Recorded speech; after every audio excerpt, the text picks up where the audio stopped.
जब modern science और technology exist भी नहीं करती थी, तब भी हमारे पूर्वज सिर्फ आसमान देखकर सन की पोजीशन समझ लेते थे, सीजन्स का टाइम प्रिडिक्ट कर लेते थे और साथ ही हर इंपॉर्टेंट इवेंट्स का सही समय भी डिसाइड कर लेते थे। अब ऐसी ही एक इंपॉर्टेंट इवेंट्स में से एक है हमारा फेस्टिवल मकर संक्रांति। दोस्तों, तिल गुड़ खाते खाते चैनल को सब्सक्राइब जरूर करें और बेल आइकॉन प्रेस करना ना भूलें, ताकि हर नई वीडियो की अपडेट आप तक पहुंचती रहे।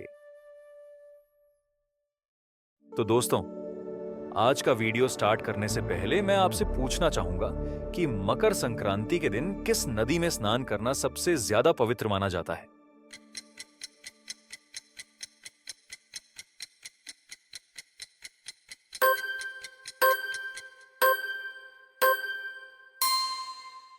Drop your answers in the comment section और हाँ, राइट आंसर को हम पिन करेंगे। दोस्तों, इसका आंसर और इसके पीछे की कहानी हम आपको वीडियो के बीच में बताएंगे। सो इट्स इंपॉर्टेंट कि आप इस वीडियो में एंड तक बने रहें। तो चलिए शुरू करते हैं हमारी आज की वीडियो, मकर संक्रांति।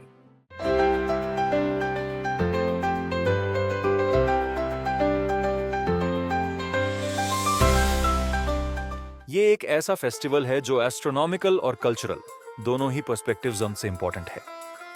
ये दिन एक नए साइकिल की शुरुआत का सिग्नल है। इस दिन को ट्रेडिशनली सूर्य की नॉर्थ की जर्नी का स्टार्ट माना जाता है, इसीलिए इसे उत्तरायण भी कहा जाता है। इसका मतलब है कि अब दिन लंबा होने लगेगा, रात छोटी होगी और धीरे धीरे विंटर का सीजन खत्म होकर समर का शुरू होगा। हिंदू कैलेंडर के हिसाब से इस दिन सूर्य धनु राशि यानी सजिटेरियस से निकलकर मकर राशि यानी कैप्रिकॉर्न में एंटर करते हैं। समझने के लिए हमें थोड़ा साइंटिफिक एंगल लेना पड़ेगा। हमारे अर्थ को दो पार्ट्स में डिवाइड किया जाता है, नॉर्थर्न हेमिस्फीयर और southern hemisphere. Tropic of cancer एक इमेजिनरी लाइन है जो अर्थ के नॉर्दर्न हेमिस्फीयर में होती है, और वही ट्रॉपिक ऑफ कैप्रिकॉर्न अर्थ के सदर्न हेमिस्फीयर में। अर्थ का झुकाव और सूर्य के इर्द गिर्द घूमना ही सीजन्स और दिन रात के डिफरेंस का मेन रीजन है। अब इसी अर्थ के एक्सियल टिल्ट और उसकी सन के अराउंड रेवोल्यूशन के कारण इस पीरियड में सूर्य की अपैरेंट पोजीशन धीरे धीरे सदर्न हेमिस्फीयर से नॉर्दर्न हेमिस्फीयर की तरफ शिफ्ट हो रही होती है। इसका मतलब है कि सूर्य की रिलेटिव पोजीशन अब ट्रॉपिक ऑफ कैप्रिकॉर्न से ट्रॉपिक ऑफ कैंसर की तरफ प्रोग्रेस करती है। यह नॉर्थवर्ड मूवमेंट नॉर्दर्न हेमिस्फीयर में हीट और लाइट को और ज्यादा बढ़ा देता है। यह मूवमेंट्स सिर्फ मौसम को ही नहीं, हमारी डेली लाइफ को भी अफेक्ट करती है। पुराने समय से सूर्य को हमारे जीवन का सोर्स माना गया है। मकर संक्रांति इस कॉस्मिक कनेक्शन को सेलिब्रेट करने का एक जरिया है। ये एक नई शुरुआत का सिंबल है जो ग्रोथ, पॉजिटिविटी और नेचर के साथ एक स्ट्रॉन्ग कनेक्शन बनाने की बात करता है। अब दोस्तों, क्या आपको भी लगता है कि ये फेस्टिवल सिर्फ इंडिया में ही मनाया जाता है? अगर इसका जवाब हाँ है, तो ऐसा बिल्कुल भी नहीं है। नेपाल, श्रीलंका और बांग्लादेश जैसे देशों में भी इसे बड़े धूमधाम से सेलिब्रेट किया जाता है। भारत में तो हर स्टेट का इसे मनाने का अपना अलग ही स्टाइल है, जो इस फेस्टिवल को और भी खास और एक्साइटिंग बनाता है। जैसे तमिलनाडु में इसे पोंगल के नाम से हार्वेस्ट फेस्टिवल की तरह मनाते हैं, पंजाब में लोहड़ी का मजा बॉनफायर्स और ट्रेडिशनल डांसेस के साथ लिया जाता है, गुजरात में उत्तरायण पर लोग पतंग उड़ाने का मजा लेते हैं, और असम में माघ बिहू के दौरान खास फीस्ट्स और फोक डांसेस का सेलिब्रेशन होता है। हर जगह की अपनी एक वाइब होती है और वही इस फेस्टिवल को और भी इंटरेस्टिंग बनाता है। तुम्हारे स्टेट में इस फेस्टिवल को कैसे सेलिब्रेट करते हैं? कमेंट्स में जरूर बताना। अब इतिहास उठाकर देखें तो दोस्तों, इस दिन को बहुत इंपॉर्टेंस दिया गया है। शुरू करते हैं भीष्म पितामह की स्टोरी से। महाभारत के इस महान योद्धा को इच्छा मृत्यु का वरदान मिला था, यानी उनकी डेथ उनकी अपनी चॉइस पर डिपेंड थी।